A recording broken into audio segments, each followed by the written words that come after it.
We have a number of questions that have come into the Q&A that are about the Economy and Society Initiative, which we just launched.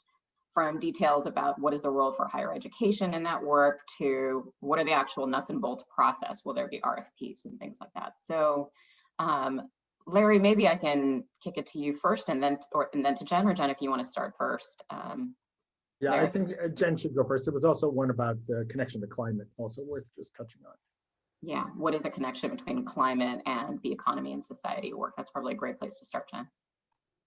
Yeah, sure. Hi, everyone. Jennifer Harris. I lead the newly minted Economy and Society Initiative that we launched last week. And thank you all for beaming and zooming in from various time zones.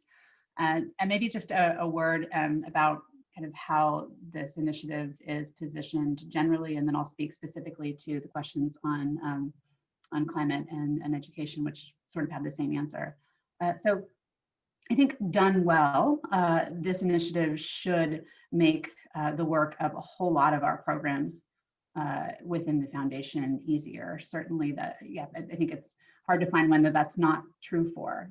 Just to take one or two use cases, when you look at a lot of the root problems within certainly the U.S. education system, a lot of that is around a view that what happens when we try to marketize something that arguably ought not be marketized.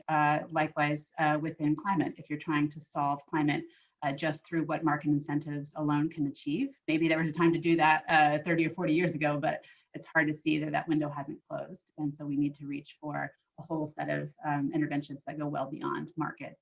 But because markets remain our default presumption on how we solve society's problems, those individual battles will be made that much harder.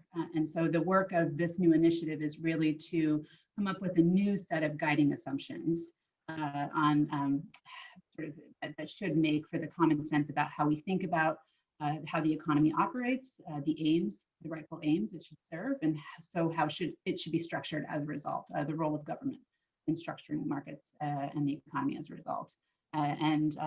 This is not new handiwork. In fact, society, and this case we try to make, Larry and I, in the memo, if you're in the mood for a 50-page meditation on late capitalism, we've got a plan for you.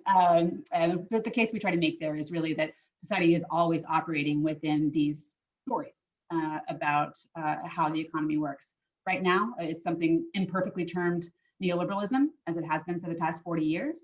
Before that, it was Keynesianism. Before that, it was laissez-faire liberalism, mercantilism, and so on and so forth. And so we feel like we're on the cusp of one of these shifts. And our job is not to come up with the answers, but just to kind of ask the right questions, seed debates, much like a small group of foundations did 40 or 50 years ago in bringing about the rise of neoliberalism today. So it's been done with a healthy role of a decent amount of philanthropy before, and we're optimistic that now is a timely moment that we can be helpful again and bringing about successor to neoliberalism that just works a little bit better as a practical problem-solving matter.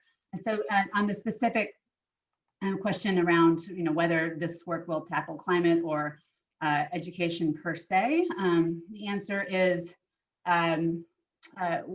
sort of right now we are taking certain areas of policy that we see as kind of fruitful entry points. Often these are areas that neoliberalism has kind of colonized and the thinking around, but we see the kind of the seeds of some new thinking and experimentation. Right now, neither climate nor education are among those 4, 5, 6 policy areas, but we do hold up, especially climate and economic inequality, where we would include like things like the racial wealth gap, as important tests of what success looks like. When we say we need a political economy that works better, the question arises, better with respect to what? And we think that climate and economic inequality, while not explicit outcomes or goals of the strategy, are important bellwethers. Thanks.